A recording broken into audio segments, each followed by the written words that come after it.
தம்பி சொல்லுங்கள் சார். ஒரு சிக்கன் மீல்ஸ் ஒரு ஆம்லேட். தம்பி சொல்லுங்கள் சார். ஒரு நாட்டுக்கோழி மீல்ஸ் ஒரு ஆம்லேட். Okay sir. தம்பி சொல்லுங்கள் சார். ஒரு இறால் மீல்ஸ் ஒரு ஆம்லேட். உங்களுக்கு ஆம்லேட் ரொம்ப பிடிக்குமா? ஆமாம்.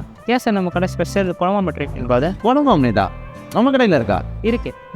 அது எப்படி செய்வீங்க? ஆம்லேட் போடுற பவுலில் வந்து 2 முட்டையை உடச்சி ஊற்றிட்டு அதுக்கு தேவையான அளவு உப்பு போட்டுட்டு கொஞ்சமாக வெங்காயம் கொஞ்சமாக தக்காளி 4 பச்சை மிளகாய் போட்டுட்டு 2 கரண்டி சேர்வா ஊற்றி அப்படியே நல்லா கிண்டிட்டு அப்படியே தவாவில் வந்து கொஞ்சமாக எண்ணெய் விட்டு அந்த முட்டையை ஊற்றி இந்த பக்கம் திருப்பி அப்படியே ஒரு திருப்பி சாஃப்டாக வச்சு இன்னொரு கொடுப்பாங்க. டேஸ்ட் சாப்பிடுவாங்க. நல்லா ஜூஸியாக நல்லா.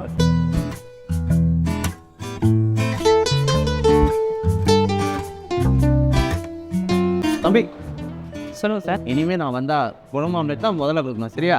Okay sir.